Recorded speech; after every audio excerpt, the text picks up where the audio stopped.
Hello students, आज की class में हम लोग बात करेंगे संयुक्त फलन यानी कि कंपोजिट फंक्शन और प्रोडक्ट ऑफ फंक्शंस के बारे में। देखिए, कंपोजिट फंक्शन को हम लोग प्रोडक्ट ऑफ फंक्शन भी कह सकते हैं, यानी कि फलनों का संयोजन। आप इसे फलनों के संयोजन के नाम से भी जान सकते हैं। फलनों का संयोजन या उनका गुणन भी कह सकते हैं। ठीक है, यानी कंपोजिशन ऑफ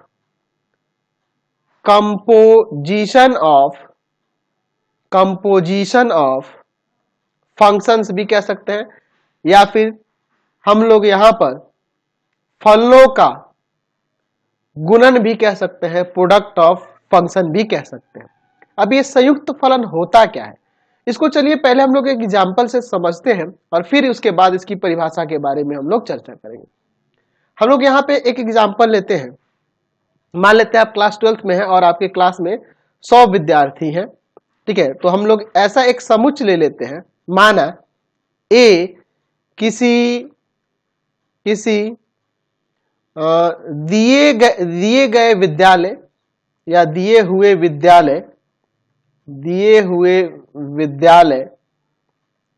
विद्यालय के कक्षा, हम लोग किस कक्षा में जी, 12वीं कक्षा 12वीं के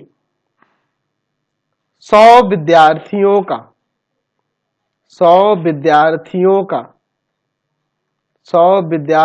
का समुच्चय है। ये हम लोग ऐसा यहां पर मान लेते हैं। ठीक है ना जी, 100 विद्यार्थियों का समुच्चय हमारे पास क्या दिया गया है, कक्षा 12 के 100 विद्यार्थियों का समुच्चय ए से दिया गया है।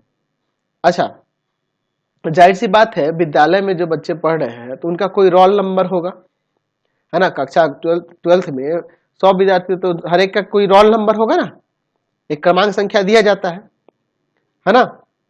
एग्जाम वगैरह दिया जाता है तो उसका एक रोल नंबर दिया जाता है ना, या ऐसे भी क्लास में भी रोल नंबर होता है। तो चलिए हम लोग मान लेते हैं कि उनकी परीक्षा हो रही है और हर एक के एक रोल क्रमांक दिए गए हैं। माना प्रत्येक विद्यार्थी को एक क्रमांक दिया जाता है। ये हम लोग मान लेते हैं कि प्रत्येक बच्चा को क्या किया जाता है, एक रोल नंबर दिया जाता है ना। हर एक को एक एक रोल नंबर दिया जाता है। जो विद्यार्थी परीक्षा में उत्तर पुस्तिका जो होती है, आंसर देने वाला जो सीट दिया जाता है, उत्तर पुस्तिका पर लिखता है। प्रत्येक विद्यार्थी क्या करता है, अपना रोल क्रमांक जो है उत्तर पुस्तिका पर वो लिखता है। अब आजकल देख रहे होंगे, अभी बोर्ड का नियम क्या है कि आप उत्तर पुस्तिका पे आपका रोल नंबर लिख दिए, लेकिन क्या करता है कि वहां पे यूनिवर्सिटी क्या करता है या फिर बोर्ड ऑफिस क्या करता है कि उस आपके रोल नंबर को गोपनीय रखने के लिए आपका रोल नंबर हटाकर उसकी जगह पे एक कोड दे देता है। ठीक है ना जी। हम लोग मान लेते हैं कि माना कि विद्यालय या आप बोर्ड का भी लिख सकते हैं। ये हम लोग विद्यालय की बात करें तो विद्यालय की बात कर रहे हैं। विद्यालय का परीक्षा विभाग जो है, परीक्षा विभाग क्या करता है, परीक्षा विभाग प्रत्येक विद्यार्थी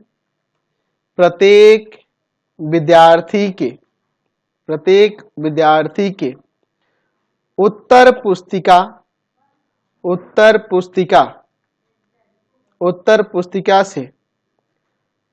पुस्तिका से क्रमांक हटाकर एक कोड दे देता है ना जी। एक कोड दे दिया, गोपनीय कोड दे देता है ताकि उसमें कुछ गड़बड़ी ना हो सके, है ना जी।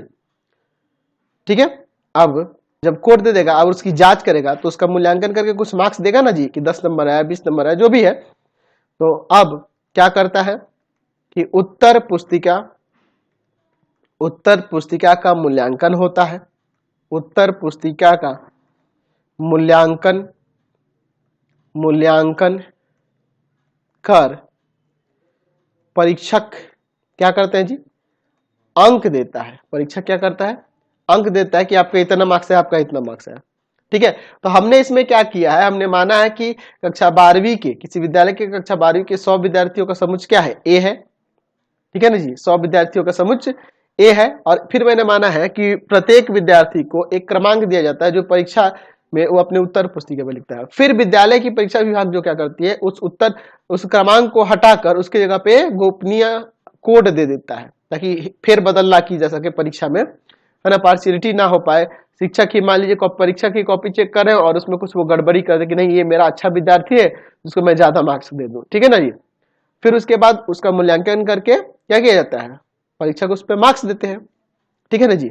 तो हम लोग ऐसा करते हैं, यहाँ पर मान लेते हैं कि जो 100 विद्यार्थी हैं उनके रोल क्रमांक 1 2 3 4 5 6 ऐसे करके 100 तक दिया हुआ है। माना 100 विद्यार्थियों का क्रमांक, 100 विद्यार्थियों का क्रमांक 1 2 3 ऐसे करके कहां तक है, 100 तक है, ऐसा हम लोग यहां पर मान लेते हैं। ठीक है। तथा इन क्रमांकों के कोड हम लोग ऐसा सपोज कर लेते हैं कि A1 है, A2 है, A3 है, इस तरह से इनके कोड, गोपनीय कोड जो दिए गए हैं ये A100 तक ऐसे दिए हुए हैं। ठीक है। हम ये मान लेते हैं कि जो A1 वाला विद्यार्थी है वो मार्क्स जो है कुछ लाता है, A2 वाला कुछ मार्क्स लाता है, A3 वाला कुछ मार्क्स लाता है। तो इसलिए हम लोग यहाँ पे मान लेते हैं, है ना, कॉपी चेक करने पे मान लेते हैं कि A1 A2 A3 ये कहां तक है, A100 तक है ना जी। कोड संख्या है, ये सब कोड संख्या वाले उत्तर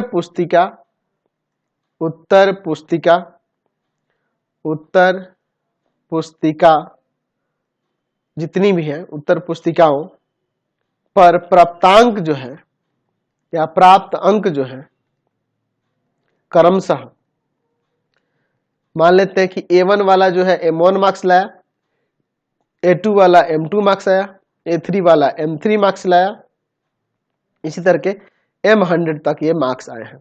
ठीक है, ऐसा हम लोग मान लेते हैं। तो देखिए हमने क्या लिया था, ऊपर सेट ए माना था 100 विद्यार्थियों का जो समुच्चय उसको, तो हम लोग यहाँ मान लेते हैं कि सेट ए जो है 100 विद्यार्थियों के रोल क्रमांक जो है उसके अकॉर्डिंग दिया हुआ है 1 2 3 ऐसे करके कहाँ तक है, टोटल 100 तक है ना जी, टोटल 100 तक विद्यार्थी है। ठीक है, तो उनका ये रोल क्रमांकों के अनुसार उसका समुच्चय हो गया। हम लोग बी सेट जो है वो मान लेते हैं कि उनके जो गोपनीय कोड दिए गए हैं वो है क्रमशः A1 A2 A3 ऐसे करके कहां तक, A100 तक दिए हुए हैं। और इनके हम लोग जो मार्क्स हमें प्राप्त हो रहे हैं वो क्रमशः M1 M2 M3 इस तरह से ये प्राप्त हो रहा है M100 तक, ये हमने यहाँ पे ऐसा ले लिया। ठीक है। अब देखिए, अब हम लोग यहाँ पर क्या करते हैं, यहाँ पे हमने 3 सेट ले लिए A B और C। अच्छा, हम लोग यहाँ पे क्या देख रहे हैं कि A के प्रत्येक अवयव B से संगत, है ना, अद्वितीय अवयव के साथ जुड़ा हुआ है ना जी। कहने का मतलब है कि 1 क्रमांक वाले का कोड है A1, 2 क्रमांक वाले का कोड है A2, 3 क्रमांक वाले का कोड है A3। इस तरह से एक संबंध है, इसके साथ रिलेटेड है। उसी तरह B के प्रत्येक अवयव इसके अद्वितीय अवयव से रिलेटेड है, यानी कि A1 जो है, A1 जो होगा कोड उसका मार्क्स आया है M1, A2 जो कोड होगा उसका मार्क्स आया है M2, इस तरह से दिया हुआ है। चलिए, यानी कह सकते हैं यहाँ पर कि A के प्रत्येक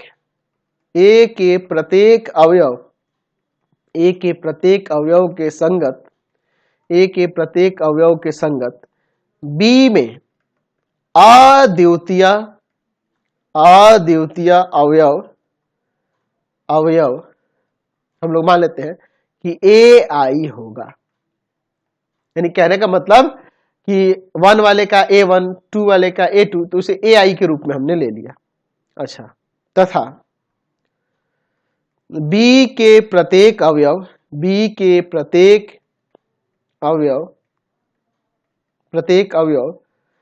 AI के संगत C में अद्वितीय अद्वितीय अवयव, ये M1 M2 के रूप में है तो इसे Mi कर देते हैं, Mi होगा। ठीक है, ऐसा हम लोग यहां पर मान लिए। इसका मतलब आप इसे ऐसे भी दिखा सकते हैं, अगर फंक्शन के रूप में दिखाना चाहे, फलन f a टू b में डिफाइन है, जहां पर एफ आई जो होगा किसके इक्वल हो जाएगा, इसमें एलिमेंट ए आई के रूप में है ना जी, ए आई। ठीक है, तथा हम लोग दूसरा फंक्शन ले लेते हैं जी, जो बी टू सी डिफाइन होगा, और जहां एफ ए आई है ना, इसके एलिमेंट बी वाले के element A I A one A two A three के फॉर्म में है, तो ए आई इक्वल टू में हो जाएगा, इसके element M one M two के रूप में है तो इसका एम आई। ठीक है ना जी, तो क्योंकि इसके कोडोमेन से बिलोंग करना चाहिए ना ये सारे एलिमेंट्स, तो इसलिए ये m1 m2 के रूप में है इसके एलिमेंट, तो इसलिए इसमें mi लिख दिया है ना जी। तो यहाँ पे हमने ये दो फलन ले लिए, अब इन दो फलनों को संयोजित करके देखेंगे, उनका संयोजन देखेंगे, उनका कंपोजिशन देखेंगे, तो कुछ इस प्रकार से हम लोग इसे देख सकते हैं। सपोज कर लीजिए ये हमने सेट ए ले लिया, ये सेट बी ले लिया, ठीक है, और यहां पर मैंने एक सेट सी ले लिया। ठीक है ना जी, ये तीन हमने सेट ले लिया, ये सेट ए है, ये सेट बी है, और ये सेट सी है। सेट ए में आपके एलिमेंट कौन कौन से है जी, 1 है, 2 है, 3 है। कहां तक है ये, 100 तक है। इसमें एलिमेंट A1 है, A2 है, A3 है। कहां तक है इसमें, ये आपके A100 तक है। इसमें एलिमेंट जो है आपका M1 है, M2 है, M3 है। इसमें ये कहां तक है जी, ये आपके M100 तक है। मैंने जैसे ऊपर जो फंक्शन बताया है उसके अकॉर्डिंग मैंने बताया आपको कि 1 रिलेटेड है A1 के साथ, 2 रिलेटेड है A2 के साथ, 3 रिलेटेड है A3 के साथ। उस तरह से 100 रिलेटेड कैसे होगा, A100 के साथ, इस तरह से। और इसे हमने कैसे दिखाया है, इसे एक फंक्शन के फॉर्म में दिखा है, इसे फंक्शन हमने दिया है f। ठीक है, दूसरा फंक्शन g लिया है जो b टू c में है, दूसरा फंक्शन g लिया है जो b टू c में है, और वो किस तरह से डिफाइन है, तो यहाँ पर ये जो A1 है रिलेटेड है M1 के साथ, A2 है वो रिलेटेड है M2 के साथ, A3 जो है वो रिलेटेड है M3 के साथ, और A100 जो है ये रिलेटेड है आपका M100 के साथ, इस तरह से है। और ये फंक्शन क्या है, g है ना जी। अब इन दोनों का जो कंपोजिशन होगा, है ना, कंपोजिशन होगा, यानी कहने का मतलब A से C में हम लोग यहाँ फंक्शन ले सकते हैं कि नहीं, डायरेक्टली B से होते हुए A से C में यहाँ पे फंक्शन ले सकते हैं, A से C में फंक्शन हम लोग यहाँ पर ले सकते हैं। और वही फंक्शन जो होगा इन दोनों फलनों f और g का कंपोजिशन कहलाता है ना जी, उनका संयोजन कहलाता है, यानी संयुक्त फलन कहलाता है। ठीक है ना जी, यानी कह सकते हैं अब नीचे हम लोग यहाँ पे लिख सकते हैं कि वास्तव में A से C में एक फलन कोई भी फलन मान लेते हैं, मान लीजिए f हुआ, g हुआ, यहाँ पे h ले लेते हैं, h परिभाषित किया जा सकता है, परिभाषित किया जा सकता है A से C में एक फलन जो कुछ इस प्रकार से होगा, ताकि हम लोग उसमें एलिमेंट i रखें तो प्रतिबिंब के रूप में इसके एलिमेंट लेंगे। क्योंकि देखिए A टू C में अगर फलन परिभाषित हो रहा है तो डोमेन वाले एलिमेंट A से मिलेंगे और को डोमेन वाले एलिमेंट C से मिलेंगे। तो C से मिलेंगे तो C के एलिमेंट M1 M2 इस तरह से है ना जी, तो इसे Mi के रूप में ऐसे लिखना होगा। यानी कि A से C में एक फलन परिभाषित हो सकता है HI, जिसे हम लोग दिखाएंगे Mi, यानी कि उसमें एलिमेंट जो है सेट A के होंगे डोमेन वाले, और उसका को डोमेन वाले एलिमेंट जो होंगे हमें सेट C से प्राप्त होंगे, तभी ना वो A टू C में डिफाइन हो पाएगा। तो एक्चुअल में ये जो H फंक्शन है यह फलन F और G का संयोजक कहलाएगा, कंपोजिशन कहलाएगा, है ना जी, कंपोजिशन कहलाएगा, अर्थात उसका संयुक्त फलन कहलाएगा। तो हम लोग यहाँ पे नीचे लिख सकते हैं, यहाँ पे लिख सकते हैं फलन यहाँ जो H देख रहे हैं को हम लोग कैसे सूचित करेंगे, G ऑफ F से सूचित करते हैं, G ऑफ F से सूचित करते हैं, तथा F और G का संयुक्त संयुक्त फलन या संयोजन कहते हैं, या संयोजन पढ़ते हैं या कहते हैं। ठीक है ना जी, पढ़ते हैं, समझे ना जी। तो समझ में आया किस तरह से कंपोजिशन, यानी कहने का मतलब है कि अगर कोई फलन f a टू b में परिभाषित हो और कोई फलन g b टू c में परिभाषित हो, तो f और g का कंपोजिशन g ऑफ f से सूचित किया जाता है, और जो a से c में परिभाषित होता है, जो a टू c में परिभाषित होता है। तो हम लोग यहाँ पे यहाँ फलन के संयोजन यानी कि उनके कंपोजिशन का परिभाषा इसके अकॉर्डिंग, जो अभी हमने एग्जांपल देखा उसके अकॉर्डिंग हम लोग दे सकते हैं। माना f a टू b तथा g b टू c कोई दो फलन है, तो यहां पे लिख सकते हैं कि f और g का संयोजन जो होगा या संयुक्त फलन जो होगा g ऑफ f द्वारा सूचित किया जाता है, द्वारा सूचित होता है या सूचित किया जाता है। और उसमें क्या होता है जी, तथा फलन g ऑफ f को कैसे डिफाइन करते हैं, a टू c में परिभाषित किया जाता है। जहां यह g ऑफ f x अगर मान लीजिए फलन में रखते हैं, तो इसे हम लोग कैसे दिखाएंगे, g ऑफ f(x). ठीक है ना जी, इसको ऐसे लिख सकते हैं। फॉर ऑल इसमें जो x होगा वह किससे बिलोंग करेगा, सेट a से, और ये जो वैल्यू आएगा इसका वह किससे, सेट c से बिलोंग करेगा, क्योंकि a टू c में डिफाइन होता है, द्वारा परिभाषित होता है।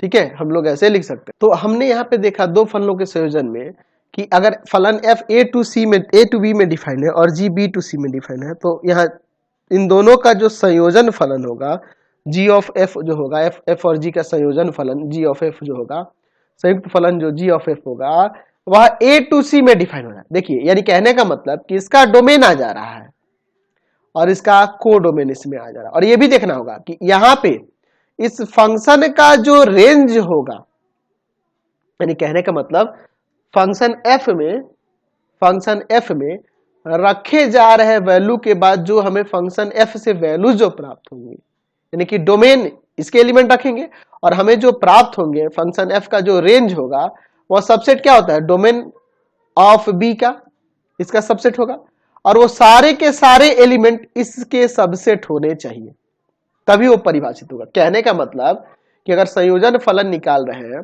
तो फंक्शन f में अगर कोई वैल्यू पुट कर रखने पे जो मान आएंगे, वो सारे के सारे मान इस फंक्शन के डोमेन के सबसेट होने चाहिए, डोमेन के सबसेट होने चाहिए, तभी f और g का संयोजन परिभाषित हो पाएगा। यानी सबसेट कहने का मतलब यह है कि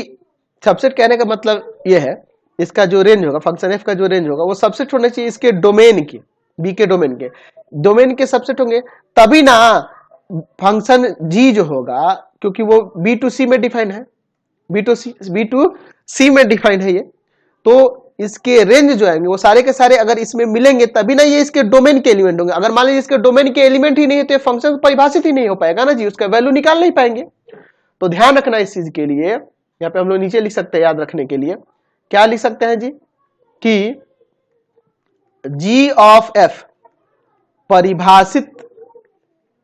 परिभाषित होने के लिए क्या ध्यान देना होगा, होने के लिए g ऑफ f परिभाषित होने के लिए ध्यान देना होगा कि फंक्शन f का जो रेंज होगा वह सबसेट होना चाहिए डोमेन ऑफ g के। समझ गए ना बात को, कहने का मतलब है, समझिए इसको, हम लोग इसको ऐसे समझ सकते हैं, function f a to b में डिफाइन है, function g b to c में डिफाइन है, तो दोनों का composition function g of f a से c में डिफाइन होगा, और ये परिभाषित तब होगा जब इसका जो रेंज आएगा, यानी कहने का मतलब रेंज यानी कि इसके एलिमेंट होंगे, इसके एलिमेंट होंगे, इसके एलिमेंट होंगे। वह एलिमेंट्स आप इसमें कब रख, इस फंक्शन में कब रख सकते हैं, जब इसके डोमेन के एलिमेंट से वो बिलोंग करते होंगे तभी ना। तो इसीलिए हमने कहा कि रेंज ऑफ फंक्शन एफ अगर सबसेट हो डोमेन ऑफ फंक्शन जी का, तभी आपका जी ऑफ एफ परिभाषित हो पाएगा। समझे ना जी बात को। तो ये बात दिमाग में एकदम बैठा लेना। तो उसी तरह से अगर हम लोग बात करेंगे, कह दे कि एफ ऑफ जी अगर कोई फंक्शन हो, एफ ऑफ जी अगर परिभाषित चेक करना हो, परिभाषित होने के लिए ये कुछ अलग मैं बता रहा हूं यहाँ पे। तो यहाँ पे क्या देखना होगा, इसके रेंज की बात करनी होगी, यानी range of function g subset होना चाहिए डोमेन ऑफ फंक्शन एफ के, तभी ये परिभाषित हो पाएगा। इसी के विपरीत हमने यहाँ पे दिखा दिया। तो ऐसा जरूरी नहीं है कि अगर कोई फंक्शन एफ ऑफ जी परिभाषित है तो जी ऑफ एफ परिभाषित नहीं होगा या होगा, या f of g of f परिभाषित है तो एफ ऑफ जी परिभाषित होगा, ऐसा नहीं है। यानी कि याद रखने के लिए हम लोग ये भी पॉइंट यहाँ पे डाल सकते हैं कि जी ऑफ एफ परिभाषित होने पर आवश्यक नहीं है कि एफ ऑफ जी परिभाषित है, ऐसा जरूरी नहीं है। ठीक है। अच्छा, हमने यहां पर देखा कि function f a to b में डिफाइन है और जी बी टू सी में डिफाइन है, तो जी ऑफ एफ ए टू सी में डिफाइन हो रहा है। तो अगर इस फंक्शन जी ऑफ एफ की बात करें तो फंक्शन जी ऑफ एफ का जो डोमेन हो रहा है, इसका डोमेन वह फंक्शन एफ का डोमेन है, डोमेन ऑफ फंक्शन एफ है, ये याद रखेंगे। और इसका जो रेंज हो रहा है या को डोमेन, रेंज नहीं को डोमेन इसको पढ़ेंगे ना जी, को डोमेन जो हो रहा है, को डोमेन जो हो रहा है इस फंक्शन जी ऑफ एफ का, वह जी का को डोमेन है, को डोमेन ऑफ फंक्शन जी हो रहा है। तो ये सारी बातें आपको ध्यान में रखनी है, तभी आपको ये सारा कंसेप्ट क्लियर होगा। अच्छा, इसको ऐसे भी समझ सकते हैं, मान लीजिए हमारे पास दो मशीन है ना, जो दोनों मिलके एक प्रोडक्ट को मैन्युफैक्चर करती है, तैयार करती है। ठीक है, ये हमारे पास मशीन है जो दोनों मिलके एक सामान का मैन्युफैक्चर करती है। ठीक है, यानी कि हम लोग ये मान लेते हैं कि इन दोनों मशीनों से प्रोसेस होके हमें कोई सामान प्राप्त होता है। ये मशीन जो है, पहली वाली मशीन, फंक्शन मशीन इसको कहेंगे, ए टू बी में डिफाइन है, इसको एफ से डिनोट कर दिया। और ये फंक्शन जी जो है यह बी टू सी में डिफाइन है। तो अगर इन दोनों का कंपोजिशन यानी एक साथ काम करके मिले तो क्या होगा, मान लीजिए हम लोग इसमें एक्स वाले ऑब्जेक्ट इसमें डालते हैं, एक्स एलिमेंट डालते हैं, तो ये जो है यहां पर हम लोग यहां मान लेते हैं जब इसमें एक्स डालते हैं और ये फंक्शन मशीन एफ है, तो यहां से प्रोडक्शन होके क्या निकलेगा, एफ एक्स निकलेगा। मान लीजिए x1 डालते हैं तो एफ एक्स वन निकलेगा, x2 डालते हैं तो आपका एफ एक्स टू निकलेगा। इस तरह से प्रोडक्ट होकर निकल रहा है। अब इस मशीन जी में जब ये ऑब्जेक्ट डालेंगे तो ये मैन्युफैक्चर होकर फाइनली जो हमारा प्रोडक्शन होगा वह F G of F X one आ जाएगा, G of F X two आ जाएगा। इस तरह से प्रोडक्शन होगा। ठीक है ना जी। तो ये G of F X one, G of X two किससे एलिमेंट होंगे, सी से बिलोंग करेंगे, बिलोंग्स टू सी। और यहां जो एलिमेंट होंगे किससे बिलोंग करेंगे, बी से बिलोंग करेंगे। और ये जो बी से बिलोंग करेंगे, तो ये बी से जो बिलोंग करेंगे यानी कि इसके डोमेन के एलिमेंट होंगे।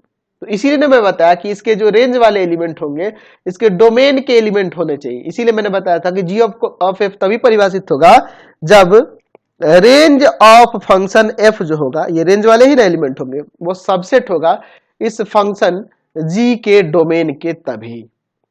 ठीक है ना जी। चलिए, तो तब जाके यहां से प्रोडक्शन में ये निकलेगा। और ये सारे एलिमेंट किससे बिलोंग करेंगे, इससे, यानी कि जी और एफ, जी ऑफ एफ किससे डिफाइन होगा, तो इसमें ए इनपुट हो रहा है तो आउटपुट जो मिल रहा है हमें सी मिल रहा है, इसलिए जी ऑफ एफ ए टू सी में डिफाइन होगा। तो मुझे लगता है कि अब ये सारा कंसेप्ट इस फलनों के संयोजन का आपका क्लियर हो गया होगा। तो आज की क्लास में इतना ही रहने देते हैं, नेक्स्ट वीडियो में आगे देखेंगे। आपको हमारे 3 चैनलों को सब्सक्राइब कर देना होगा। पहला है path finder classes Chhapra, path finder classes Chhapra. दूसरा है आपके पास भारती भवन रविकांत सर, भारती भवन रविकांत सर, रविकांत सर। और तीसरा चैनल है Ravikant sir R D Sharma solution, Ravikant sir R D Sharma solution. तीनों चैनलों को सब्सक्राइब कर लेंगे। इससे रिलेटेड वीडियो के लिए सीधे डिस्क्रिप्शन में, इससे रिलेटेड नोट्स के लिए गूगल पे जाकर सर्च करेंगे www.ravikantsir.in, ravikantsir.in, और यहाँ जाकर आप सभी क्लासेस के नोट्स, उनके पीडीएफ को डाउनलोड कर सकते हैं, पढ़ सकते हैं। इंस्टाग्राम और फेसबुक पे जाकर पाथ फाइंडर क्लासेस छपरा को लाइक एंड फॉलो करना नहीं भूलेंगे। Thanks for watching the video. Comment करके जरूर बताएं कि हमारे चैनल से वीडियो आप सभी को कैसे लगता है। Thanks for watching.